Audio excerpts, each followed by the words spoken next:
안녕하세요. 오늘도 여러분과 함께하는 인생 이야기 시간입니다. 오늘은 특별한 사연 하나를 들고 왔습니다. 한 분께서 보내주신 이야기인데요. 정말 영화보다 더 드라마틱한 인생 이야기예요. 올해 83세가 되신 분의 편지입니다. 저는 올해로 83세가 되었습니다. 세월이 정말 빨리 지나가는 것 같아요. 어느덧 인생의 황혼기에 접어들었지만 지금 돌이켜보면 제 인생은 정말 파란만장했습니다. 이렇게 시작되는 편지를 받았을 때 저는 정말 궁금했어요. 어떤 이야기가 펼쳐질까 싶어서요. 그런데 읽어보니 정말 놀라웠습니다. 이분은 24살에 결혼하셨대요. 지금으로부터 거의 60년 전 이야기죠. 남편은 28살, 4살 연상이셨고요. 어떻게 만나셨을까요? 친구 결혼식에 갔다가 남편을 보고 첫눈에 반해버렸어요. 그때만 해도 저는 내성적이고 소심한 성격이라 남자에게 먼저 다가가는 법이 없었거든요. 근데 그 친구 결혼식에서 제 눈에 띈 남자, 그게 바로 남편이었어요. 키가 크고 체격이 좋으셨다고 해요. 무엇보다 선한 인상이 마음에 쏙 들었다고 하시네요. 그런데 여러분, 이 다음이 정말 로맨틱해요. 친구 결혼식이 끝나고 혼자 버스 정류장에 서 있는데 어떤 목소리가 들리는 거예요. 저기요, 아가씨. 깜짝 놀라 뒤를 돌아보니 결혼식장에서 제 눈에 띄었던 그 남자가 서 있었어요. 수줍게 미소를 지으며 인사를 건네는데 그 모습이 너무 멋있었어요. 60년 전 이야기인데도 그때의 설렘이 그대로 전해져 오는 것 같지 않나요? 그렇게 두 분은 연애를 시작하셨다고 해요. 연애 기간은 1년 정도였다고 하시네요. 남편은 묵묵히 자기 할 일을 하는 듬직한 사람이었어요. 무뚝뚝한 면이 있었지만 속은 여리고 따뜻했죠. 남편은 말은 없어도 행동으로 절 좋아한다는 걸 표현했어요. 특히 생일에 있었던 일이 정말 감동적이에요. 교제 초기에 제 생일이었는데 남편이 깜짝 이벤트를 준비해 준 적이 있었어요.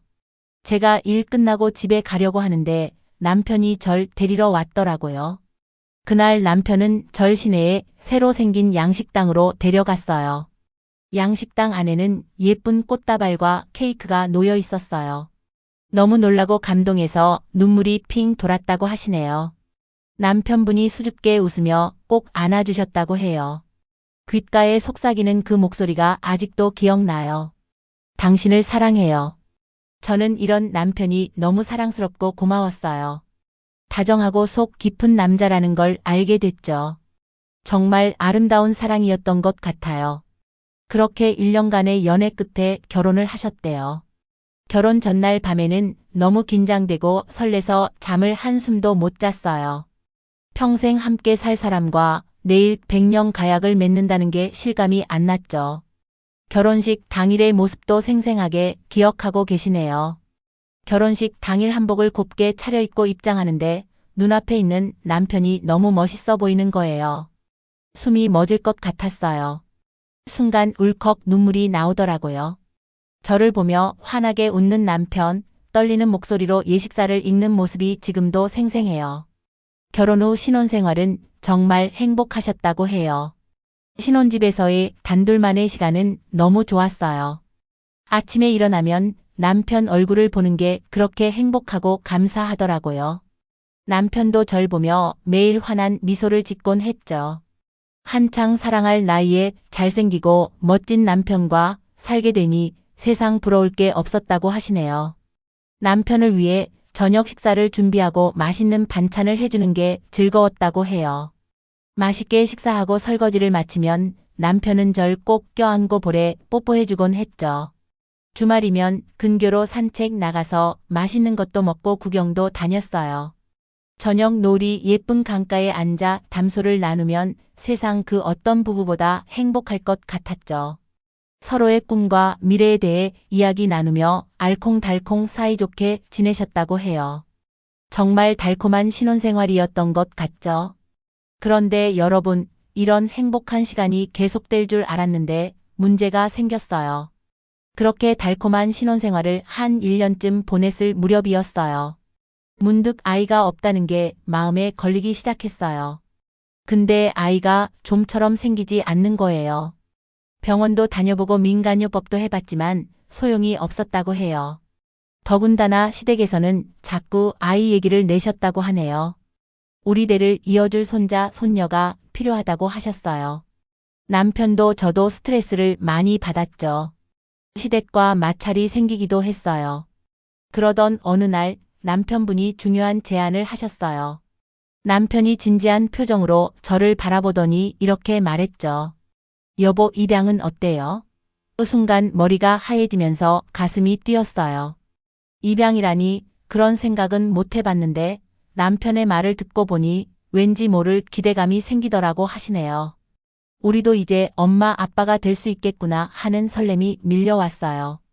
남편과 깊은 대화를 나눈 끝에 입양을 결심하게 됐어요. 며칠 뒤 시골에 있는 한 고아원을 찾으셨다고 해요. 고아원에서 여러 아이들을 만났는데 모두 불쌍하고 안쓰러워 보였어요. 그 중에서도 유독 눈에 띄는 아이가 있었죠. 귀여운 외모에 해맑은 미소를 짓고 있는 3살배기 남자 아이였어요. 이름은 혜준이였다고 해요. 순간 운명처럼 와닿는 느낌이 들었어요. 남편도 혜준이를 보더니 저를 물끄러미 바라보면서 고개를 끄덕이는 거예요. 서로의 눈빛을 보니 딱 직감이 왔어요. 혜준이를 우리 가족으로 맞이하자고. 그렇게 혜준이와의 인연이 시작되었다고 하시네요. 혜준이를 데리고 나와 차에 태우고서 너무 행복해서 울음이 터졌어요. 남편도 기쁨의 눈물을 흘리셨고 혜준이는 의아한 눈빛으로 우리를 쳐다봤어요. 우린 앞으로 혜준이 부모가 될 거라고 사랑으로 잘 키우겠다고 약속했어요. 혜준이는 그제서야 환한 미소를 지었다고 해요. 정말 감동적이지 않나요? 그렇게 우리는 혜준이와 함께 새로운 삶을 시작했습니다. 혜준이는 우리 부부에겐 하늘이 내려준 선물 같았어요. 정말 이쁘고 귀여웠죠. 혜준이를 향한 뜨거운 사랑으로 마음을 가득 채우셨다고 해요. 혜준이도 두 분을 진짜 부모처럼 따랐다고 하시네요. 저는 혜준이를 위해 최선을 다했어요. 좋은 음식을 먹이고 좋은 옷을 입혔죠. 혜준이가 크면서 궁금해하는 건 뭐든 가르쳐 주려고 노력했어요. 남편도 혜준이와 친구처럼 지냈죠. 같이 공놀이도 하고 야구도 했어요. 혜준이의 행복한 웃음소리가 집안에 가득했다고 하시네요. 하지만 여러분, 혜준이를 키우는 게 결코 쉽지만은 않았어요. 이 부부는 소를 키우셨거든요. 처음엔 10마리도 안 되는 소를 키웠는데 점점 늘어나서 나중엔 300마리나 되더라고요. 남편은 소 돌보는 일로 늘 바빴죠. 저 역시 끼니를 준비하고 빨래를 하고 집안일을 맡고 종종 남편을 도와서 소도 돌보고 하느라 늘 피곤했어요. 혜준이가 어릴 때는 혜준이 돌보랴, 일하랴 정말 죽을 맛이었다고 하시네요. 남편이 도와주려고 하지만 남편도 늘 지쳐 있었죠. 하지만 우리 부부는 혜준이를 위해서라면 뭐든 할 수 있었어요. 사랑하는 아들을 위해 힘든 줄 모르고 열심히 일했죠. 그런데 여러분, 이런 행복한 일상에 갑작스런 불행이 찾아왔어요. 그렇게 행복하게 살던 어느 날 남편에게 불행한 일이 생겼어요. 남편이 일을 하다가 갑자기 쓰러진 거예요. 그날도 남편분은 여느 때처럼 새벽부터 일어나 소에게 풀을 먹이고 젖을 짰다고 해요. 혜준이를 학교에 보내고 나서 일을 하다가 점심때쯤 되어 배가 고파 집으로 돌아오는데 갑자기 어지러움을 느꼈다고 하네요. 그러더니 그 자리에 풀썩 쓰러지고 말았어요. 마침 옆에서 일하던 동네 아주머니가 그걸 보고 황급히 119에 신고했어요. 남편분은 의식을 잃은 채 병원으로 실려 가셨다고 해요. 저는 병원에 뛰어가 의사 선생님께 남편 상태를 물었어요. 의사 선생님은 굉장히 심각한 표정으로 남편이 뇌졸중으로 쓰러졌다고 말씀하셨죠. 순간 정신이 하얘져서 무슨 말씀인지 제대로 이해할 수가 없었다고 하시네요. 건강하고 듬직했던 남편이 그렇게 허무하게 쓰러질 줄은 상상도 못했거든요. 눈앞이 캄캄했어요. 남편분은 중환자실에 입원하셨고 사경을 헤매는 상황이었다고 해요. 의사 선생님은 예후가 좋지 않다며 각오를 하라고 하셨다고 하네요. 하지만 전 포기할 수 없었어요. 혜준이 아빠인데 우리 가족의 든든한 버팀목인데 남편은 살아야만 했어요. 매일같이 병원에 나가 아침부터 밤까지 남편 곁을 지키셨다고 해요. 의식이 없는 남편 손을 꼭 잡고 기도했어요. 여보, 당신 곁에는 우리 혜준이가 있잖아요. 제발 눈 좀 떠봐요. 혜준이가 아빠 얼굴 보고 싶어 해요. 침대 곁에 앉아 남편에게 계속 말을 걸었다고 하시네요. 혜준이도 데려와서 아빠가 빨리 깨어나시기를 기도했다고 해요. 그런데 여러분, 정말 기적 같은 일이 일어났어요. 기적 같은 일이 일어났어요. 남편이 서서히 의식을 차리기 시작한 거예요. 처음엔 손가락을 살짝 움직이다가 눈꺼풀을 떴어요. 시간이 흐르자 저와 눈을 맞추고 입술을 움직이기 시작했죠. 의사 선생님도 놀라워하시면서 회복 속도가 놀랍다고 하셨다고 해요. 이렇게 빨리 의식을 되찾아오는 경우는 드물다고 했죠. 남편의 강인한 생명력 덕분인 것 같아요. 남편분은 기적적으로 회복되어 퇴원할 수 있었다고 해요. 몇 달 후에는 부축을 받아 걸을 수도 있게 되었다고 하시네요. 그 모습을 보니 정말 기뻤어요. 혜준아, 우리 아빠 걸을 수 있게 되었어. 이제 아빠랑 공놀이도 하고 같이 산책도 하자. 혜준이가 아빠가 살아나신다는 소식에 환하게 웃더라고요. 하지만 여러분, 아직 갈 길이 멀었어요. 남편은 뇌졸중의 후유증으로 오른쪽 팔다리에 마비가 왔어요. 팔은 들어올리기 힘들고 다리는 절뚝거리며 걸었죠. 예전처럼 농사일을 할 수 없게 된 거예요. 의사 선생님은 재활치료를 받으면서 천천히 몸을 추스르라고 하셨다고 해요. 그래서 이분이 모든 일을 전부 맡게 되었다고 하시네요. 매일 아침 새벽같이 일어나 소에게 풀을 먹이고 젖을 짜는 게 일과의 시작이었죠. 아침상을 차려 혜준이를 깨워 학교에 보내고 나면 남편 곁에 앉아 수발을 들었어요. 옷을 갈아입히고 목욕을 시키고 밥을 먹여드리고 아직 온전치 않은 남편의 몸을 돌보는 게 쉽지는 않았지만 남편이 조금씩 나아지는 모습을 보면 힘이 났다고 하시네요. 혜준이를 학교에 보내고 나면 바로 농사일을 나갔죠. 비료를 뿌리고 잡초를 뽑고 곡식을 심었어요. 땡볕에 몇 시간을 일하고 나면 등줄기에서 땀이 비오듯 하더라고요. 너무 지쳐서 쓰러질 것만 같았지만 혜준이 얼굴을 떠올리면 다시 힘이 났다고 해요. 우리 혜준이는 내가 이렇게 버텨야만 밥을 먹고 옷을 입을 수 있으니까요. 정말 대단한 어머니이신 것 같아요. 그런데 여러분, 이상하게도 이분이 힘들어할수록 남편분은 술을 많이 드시기 시작했어요. 농사일을 제대로 돌보지 못한다는 자책감 때문이었던 것 같아요. 이게 다 내 탓이야. 내가 내 걱정 때문에 병이 난 거야 라며 헛소리를 하시더군요. 마음의 상처를 받기도 했지만 남편 마음을 이해 못하는 건 아니었다고 하시네요. 어느 날은 남편이 술에 취해 혜준이에게 심하게 화를 내셨다고 해요. 혜준이가 실수로 아빠 술병을 깨뜨렸어요.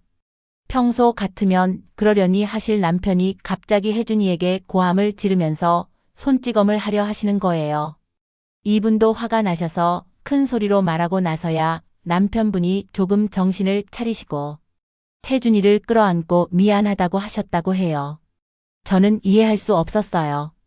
힘든 시기에 서로 의지하고 격려해야 할 텐데 왜 남편은 술로 모든 걸 망치려 하는 걸까요? 많이 속상하셨을 것 같아요. 남편에게 술을 끊으라고 제발 가족을 위해 노력하자고 말씀드렸다고 해요. 그로부터 며칠 뒤 남편분은 이분에게 큰 절을 하셨다고 해요. 미안하다고 이제 술을 끊고 가족을 위해 살겠다고 다짐하시더라고요. 울컥 눈물이 쏟아졌어요. 그동안 힘들었던 마음이 한 번에 녹아내리는 것 같았죠. 남편분은 약속을 잘 지키셨다고 해요. 술을 전혀 입에 대지 않으셨다고 하시네요. 대신 저와 혜준이를 챙기는데 전념하셨어요. 혜준아, 오늘 학교에서 어떤 일이 있었어? 재미난 일은 없었니? 남편은 혜준이와 많은 대화를 나누려고 노력했어요. 의젓해진 아들의 모습에 흐뭇해 하셨다고 하네요. 정말 기뻤다고 해요. 힘든 시간을 겪었지만 우리 가족은 서로 사랑하고 아껴주니까요. 함께 있으면 뭐든 이겨낼 수 있을 것 같은 힘이 생겼죠. 남편의 병이 완쾌되면 혜준이와 함께 여행도 가고 좋은 추억도 만들고 싶으셨다고 해요. 앞으로 펼쳐 나갈 행복한 미래를 그려보셨다고 하시네요. 근데 그건 저의 희망사항일 뿐이었어요. 남편의 건강은 좀처럼 호전되지 않았거든요. 술은 끊었지만 뇌졸중의 후유증으로 건강이 나빠지기 시작했다고 해요. 시간이 지날수록 입맛을 잃고 몸무게가 빠지고 기운이 없어 보였다고 하시네요. 저는 겉으로는 티 내지 않으려고 애썼지만 속으로는 많이 걱정되고 불안했어요. 혹시나 하는 마음에 종종 울음을 터뜨리기도 했죠. 혜준이 몰래 혼자 눈물 흘리는 날이 많았어요. 그리고 여러분, 이분의 걱정이 현실이 되고 말았어요. 어느 날 남편이 일을 하다가 그만 쓰러지고 말았어요. 급하게 병원으로 모셨지만 회복하지 못하고 하늘나라로 가고 말았죠. 한창 살 나이에 너무 허망하게 떠나셨다고 하시네요. 장례식장에서 남편 영정 사진을 보며 펑펑 울었어요. 옆에서 혜준이도 엉엉 울었죠. 이제 우리 가족은 남편 없이 살아가야 한다는 게 믿기지가 않았어요. 남편의 죽음 이후 이분은 큰 슬픔에 빠지셨다고 해요. 하루하루가 고통스럽고 힘들었죠. 혜준이를 보면 남편 생각이 더 났어요. 혼자서 어떻게 혜준이를 잘 키울 수 있을까 막막한 마음뿐이었죠. 가끔은 남편 옷을 꺼내 얼굴에 묻고 한참을 울기도 하셨다고 해요. 그리움이 밀려와 가슴이 터질 것만 같더라고요. 그래도 혜준이 앞에서는 웃는 얼굴로 대했어요. 엄마가 약한 모습 보이면 혜준이가 더 힘들어할까 봐 걱정되었어요. 남편 빈자리가 크게 느껴졌지만 꿋꿋이 살아갈 수밖에 없었다고 하시네요. 한편으로는 혜준이가 대견스러웠다고 해요. 아빠가 없어진 상황에서도 의연하게 잘 견뎌냈거든요. 학교 공부에도 더 매진하더라고요. 아빠 길의 묘소에 찾아가서는 이렇게 말했다고 해요. 아빠 걱정하지 마세요. 저 열심히 공부해서 훌륭한 사람 될게요. 엄마도 제가 잘 모실게요 라고 말하는 모습에 눈시울이 뜨거워지더라고요. 어린 나이에 책임감 있는 말을 하는 걸 보니 기특하기도 하고 안쓰럽기도 했다고 하시네요. 그렇게 세월이 흘러 혜준이가 훌쩍 컸다고 해요. 고등학교에 진학했는데 성적이 아주 우수했고 공부에 소질이 있는 것 같았다고 하시네요. 학교에서 장학금도 많이 받더라고 해요. 엄마 아빠 피 한 방울 받지 않은 게 오히려 다행이라는 생각도 들었어요. 전 학창시절에 성적이 좋지 않았거든요. 남편도 마찬가지였고요. 머리보단 손재주가 좋으셨어요. 혜준이는 우리와 달랐어요. 그런데 혜준이가 어느 날 이런 말을 했다고 해요. 엄마, 저 의사가 될 거예요. 주변에 어려운 사람들 많이 도와주고 싶어요. 혜준이가 어느 날 불쑥 그런 말을 하는 거예요. 의사라니 너무 멋진 꿈이 아니겠어요? 첫째는 남을 도울 수 있는 직업이고 둘째는 안정적이잖아요. 의사라는 직업은 어디 가서 손해볼 일이 없으니까요. 이분은 무척 기뻤다고 해요. 그래, 잘 생각했다. 엄마가 널 믿는다. 꼭 멋진 의사 되거라. 용기를 북돋아 주셨다고 하시네요. 의대 진학을 위해 혜준이는 밤낮으로 열심히 공부했다고 해요. 학교에서 돌아오면 밥 먹고 바로 책상 앞에 앉더라고요. 늦은 밤까지 책을 읽고 문제집을 푸느라 잠도 제대로 못 잤죠. 가끔 이분이 혜준아, 너무 무리하지 말고 좀 쉬어도 된다라고 하면 환한 얼굴로 웃으면서 이렇게 말했다고 해요. 엄마, 전 괜찮아요. 제 꿈을 위해 열심히 해야죠. 엄마처럼 강한 사람이 되고 싶어요. 제 자식이 그렇게 씩씩하니 대견스럽기도 하고 안쓰럽기도 했다고 하시네요. 드디어 대학 입시를 치를 때가 다가왔어요. 혜준이의 장래가 걸린 문제라 두 분은 초조해했다고 해요. 합격 발표 날 혜준이는 집에서 컴퓨터 앞에 앉아 결과를 기다렸어요. 옆에서 저도 가슴 졸이며 기도했죠. 하느님, 제발 우리 혜준이가 꼭 의대에 합격할 수 있게 해주세요. 그리고 드디어 그 순간이 왔어요. 마우스를 클릭하는 순간 화면에 합격이라는 두 글자가 떴어요. 저도 모르게 예? 하고 소리를 지르며 혜준이를 껴안았죠. 혜준이도 엄마 해냈어요. 제가 해냈어요. 하면서 눈물을 글썽이더라고요. 혜준이네 집안에 경사가 났다고 하시네요. 시댁에서도 좋아하셨다고 해요. 가업을 잇는 건 못 되지만 그래도 의사가 된다니 대견해 하셨죠. 경제적으로 어려운 상황에서도 제가 꿋꿋이 아들을 키워냈으며 노릇 톡톡히 했다며 저를 많이 지켜세워 주셨어요. 혜준이가 의대에 입학하고 나선 정신이 하나도 없었다고 해요. 제 삶의 목표가 아들 뒷바라지하는 거였으니까요. 아침 일찍 일어나 도시락 싸주고 학비 대느라 허리가 휘도록 일했죠. 소를 더 열심히 길러 우유를 팔고 쌀과 잡곡도 팔았어요. 주변에서 이래저래 도와주는 분들이 많았다고 해요. 먹고 살 만한 형편이 되니 세간의 시선도 따뜻해지더라고 하시네요. 학교에선 혜준이 소식을 자주 전해 들었다고 해요. 모범생이다. 공부도 잘하고 인품도 훌륭하다. 장래가 촉망되는 학생이다 하는 칭찬 일색이었어요. 교수님들도 입을 모아 혜준이를 칭찬하셨어요. 속으로 생각했다고 하시네요. 내가 열심히 키운 보람이 있구나. 내 아들 대견하다. 시험 때마다 우수한 성적을 받아오는 혜준이가 참 기특했다고 해요. 방학 때 집에 오면 웃음꽃이 피었다고 하시네요. 혜준이는 자기 전공책을 읽느라 여념이 없었는데 저는 뒤에서 한참을 바라보곤 했죠. 주름진 손으로 혜준이 등을 토닥이면서 우리 아들 정말 멋지구나. 아빠가 보면 좋아하실 텐데 하고 중얼거렸어요. 혜준이는 책에서 고개를 들어 환하게 웃으며 이분을 꼭 안아주곤 했다고 하시네요.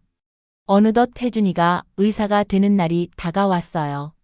국가고시에 합격하고 대학병원 인턴으로 발령받았다는 소식에 걱정 반 기쁨 반이었어요. 걱정은 아들이 힘든 인턴 생활을 잘 버텨낼 수 있을까 하는 거였고, 기쁨은 이제 제 평생 소원이었던 아들 의사 만들기를 이룰 수 있게 된 거였어요. 인턴 첫날 의사 가운 입은 혜준이를 보는데 가슴이 뭉클하더라고 하시네요. 혜준아 축하한다. 정말 대견하다. 우리 아들이 자랑스럽구나. 이 좋은 날을 남편과 함께 맞이하지 못해 아쉽지만 하늘에서도 기뻐하실 거예요. 혜준이가 인턴에서 레지던트를 거쳐 전문의가 되는 과정은 순탄치 않았다고 해요. 밤낮 없이 바쁘게 뛰어다니고 응급실에서 잠을 자기 일수였죠. 과중한 업무에 지쳐 힘들어할 때도 많았어요. 그때마다 옆에서 격려해 주셨다고 해요. 혜준아, 조금만 더 힘내자. 다 너를 위해서 하는 일이란다. 시간이 흘러 어엿한 의사가 된 혜준이를 보니 이루 말할 수 없이 자랑스러웠다고 해요. 이제 우리 가족도 잘 살 수 있겠구나 하는 생각이 들더라고요. 그렇게 몇 년의 세월이 흘렀어요. 아들 덕분에 이제 잘 살 수 있겠다 싶으셨다고 해요. 소도 300마리나 키우게 됐고 넉넉하진 않아도 먹고 살 만한 형편이 됐으니까요. 그런데 여러분, 이때 정말 충격적인 일이 벌어졌어요. 어느 날 혜준이가 저를 요양원에 모시겠다는 거예요. 순간 깜짝 놀라 물었죠. 갑자기 왜 그러는 거니? 엄마는 아직 정정하고 소도 봐야 하는데. 혜준이의 눈빛이 너무 차가워 보였다고 해요. 엄마, 이제 나이가 많으시잖아요. 편히 쉬셔야죠. 제가 요양원비 다 줄게요. 딱 잘라 말하는 아들의 태도에 너무 당황스러웠다고 하시네요. 하지만 이분의 의사와 상관없이 결국 요양원행을 강요당했다고 해요. 혜준아, 내 말 좀 들어보렴. 엄마는 요양원에 가고 싶지 않아. 엄마, 제발 고집 피우지 마세요. 내가 결정한 일이에요. 아무리 사정을 해도 혜준이는 막무가내였다고 해요. 결국 짐을 싸서 요양원행 버스에 올랐다고 하시네요. 눈물이 나올 것 같았지만 꾹 참았어요. 아들의 뜻을 거스를 순 없었으니까요. 요양원 생활은 턱없이 힘들었다고 해요. 아침 일찍 기상해서 점호하고 식사하고 산책하고 마치 군대 같은 단조로운 일상의 반복이었죠. 더군다나 시설도 낡고 좁아서 사생활이 전혀 없었어요. 같은 방을 쓰는 할머니가 치매가 좀 있어서 밤에 잠도 못 잤죠. 소 생각도 너무 낮다고 해요. 내가 그렇게 정성껏 키운 소들인데 내가 없으니 누가 돌보고 있을까? 걱정이 태산 같았죠. 혜준이에게 전화해서 소 얘기를 꺼냈더니 충격적인 대답이 돌아왔어요. 엄마, 그 소들 다 팔았어요. 이제 그만 신경 쓰세요. 충격이 너무 커서 그 자리에 주저앉고 말았다고 하시네요. 여러분, 그런데 이게 끝이 아니었어요.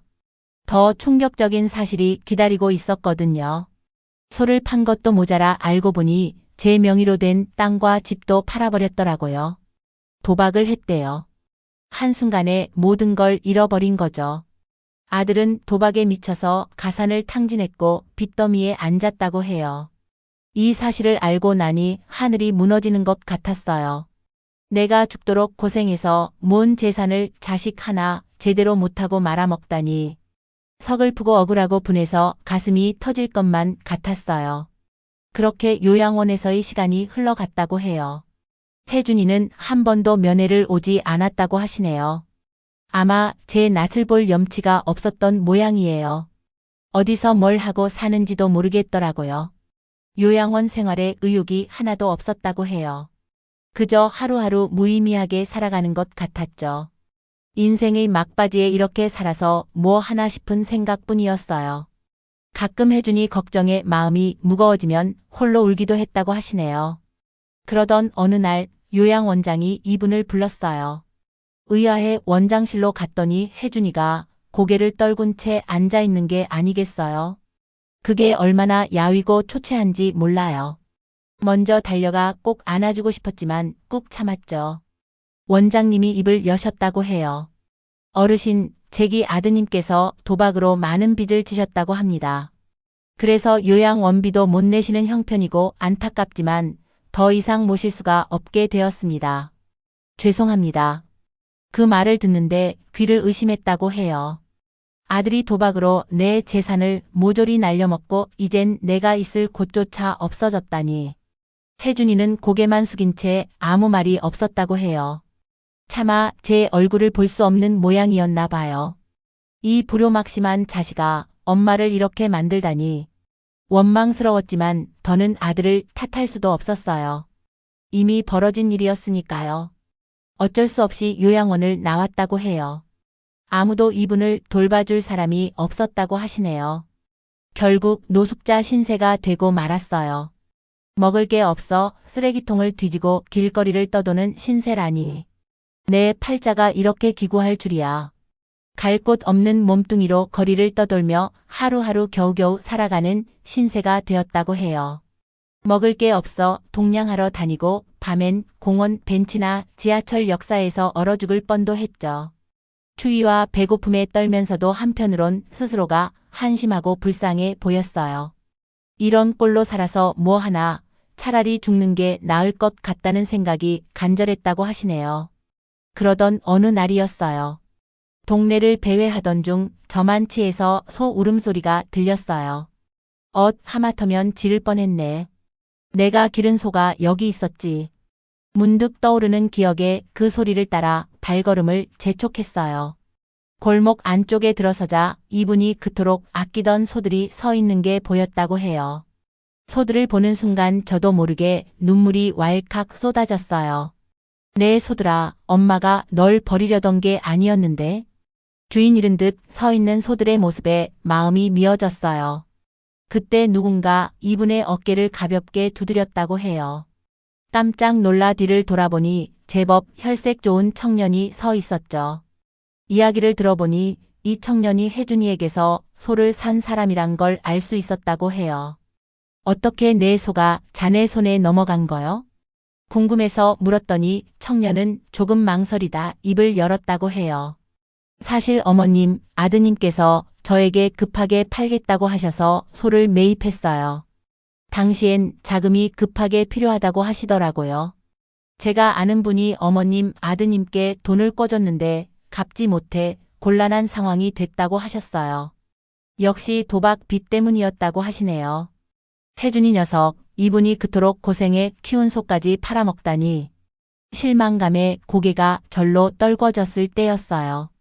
그러시다면 제가 이 소 2마리를 어머님께 드리겠습니다. 대신 언젠가 형편되실 때 값을 치르시면 되니까 너무 부담 갖지 마세요. 순간 귀를 의심했다고 해요. 이 어려운 시국에 자기 같은 노인에게 소를 그냥 준다고요? 아이고 젊은이. 나 같은 늙은이 도와줘 봐야 자네 손해만 볼 텐데. 아닙니다, 어머님. 제가 어머님 사정을 듣고 보니 마음이 쓰이더라고요. 소를 키워보신 경험이 있으시니 잘 돌봐주실 수 있을 거예요. 그 청년은 주저하지 않고 이분을 도우려 했어요. 농장에서 함께 일하다 보면 어머님 마음이 조금이나마 위안이 되실 거예요. 우리가 힘을 모아 소를 잘 기르고 먹여 살아봅시다. 청년의 다정한 말에 이분도 모르게 고개를 끄덕이고 있었다고 해요. 그렇게 이분은 다시 소를 품에 안게 되었다고 하시네요. 시골 외딴 집 한 채를 구해서 소들을 기르기 시작했죠.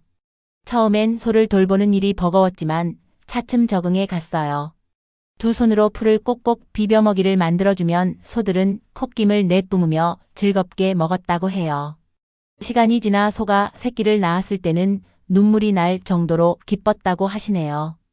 연신 송아지의 작고 여린 머리를 쓰다듬으며 행복을 만끽했어요. 그래, 인생이 다 그런 거지 뭐. 희망이 있는 한 살아볼 만해. 열심히 소를 돌본 덕분에 점점 소 두수가 늘어났다고 해요. 우유를 팔아 생계를 꾸려갈 만큼 안정적인 수입원이 생긴 거죠. 덕분에 동네에서도 존경받는 어르신으로 대접받게 되었어요. 할머니 소저주로 만든 요구르트 맛있어요. 또 사 먹으러 올게. 우리 집 아기 먹이려고 우유 한 박스 싸갈게요. 신선하죠? 동네 사람들이 이분의 소저주로 만든 유제품을 즐겨 찾았다고 해요. 인심 좋은 시골 동네라 팔다 보면 어느새 동이 나곤 했다고 하시네요. 한편 그 청년은 이분에게 잊을 수 없는 은인이 되었다고 해요. 그저 남일 같지 않게 도와준 그 따뜻한 마음을 어찌 잊을 수 있겠어요. 그리고 그 청년은 부모를 일찍 여인분이었다고 해요. 그래서 그 청년을 양자 3기로 하셨다고 하시네요. 덕분에 황혼의 나날을 의미 있게 살아갈 수 있게 되었죠. 매일 저녁이면 청년과 함께 마당에 앉아 소들을 바라본다고 해요. 소들은 한가롭게 풀을 뜯고 바람은 산들산들 머리를 스쳐가죠. 그 순간만큼은 지난 시절의 고통이 마치 꿈처럼 느껴져요. 아들아, 내 인생의 말년에 큰 선물을 줘서 정말 고맙다. 자네가 있어 이렇게 편안한 노후를 보낼 수 있으니 감사할 뿐이네. 청년의 손을 꼭 잡으며 진심을 담아 말했다고 하시네요. 그러면 청년도 살며시 웃으며 말한다고 해요. 어머님, 그런 말씀 마세요. 제가 오히려 어머님께 삶의 지혜를 많이 배웠죠. 앞으로도 잘 부탁드립니다. 그렇게 서로를 격려하고 감사하며 여생을 함께 하기로 하셨다고 해요. 소를 돌보며 건강도 되찾고 마음의 안정도 찾을 수 있었죠. 비록 가족에게 버림받는 아픔이 있었지만 낯선 이의 손길로 제 인생에 새 희망이 피어났어요. 이 고마운 인연으로 행복한 날들을 보내면서 살 수 있게 되다니 이분은 이 놀라운 전개가 여전히 신기할 따름이라고 하시네요. 때론 세상살이가 힘겨워 낙담할 때도 있지만 언제나 소망을 잃지 말고 앞으로 나아가야 해요. 어둠이 짙으면 밝음도 있는 법이죠. 마지막으로 이분이 전하고 싶은 말씀이 있다고 하시네요. 제 얘기를 들으신 분들도 희망을 잃지 마시고 용기 내서 살아가셨으면 좋겠어요. 늙은이의 한 말씀이 젊은이들에겐 긴 잔소리로 들릴지 모르겠지만 오래 살다 보니 인생사 세옹지 마라는 걸 깨달았어요. 운명의 장난인지 사람 마음의 순리인지 모르겠지만 이렇게 기구한 인생에도 따스한 온기가 스며들 수 있었으니까요. 여러분, 삶에 지칠 때면 제 얘기를 떠올려 보세요. 작은 위로와 희망이 되었으면 좋겠네요. 언제나 밝은 마음으로 살아가시길 빕니다. 여러분 어떠셨나요? 정말 영화보다 더 드라마틱한 인생 이야기였죠? 83세의 한 분께서 보내주신 이 이야기를 들으면서 저도 많은 생각을 하게 되었어요. 인생이란 참 예측할 수 없는 것 같아요. 때론 행복의 절정에 있다가도 갑자기 나락으로 떨어지기도 하고 또 절망의 끝에서 새로운 희망을 만나기도 하고요. 특히 마지막 부분이 인상 깊었어요. 가족에게 버림받고 길거리로 내몰렸지만 낯선 이의 선한 마음을 통해 새로운 가족을 얻고 평안한 노년을 보내게 되셨다는 이야기 말이에요. 여러분도 이 이야기를 들으시면서 많은 걸 느끼셨을 것 같아요. 삶이 아무리 힘들어도 포기하지 말라는 메시지, 그리고 어디선가 반드시 따뜻한 손길이 기다리고 있다는 희망의 메시지를 받으셨을 거예요. 여러분, 나이 들어도 인생의 주인공은 바로 당신입니다. 이 이야기가 마음에 닿았다면 구독, 좋아요, 공유 꼭 부탁드립니다. 당신의 클릭이 다음 이야기를 만듭니다. 고맙습니다.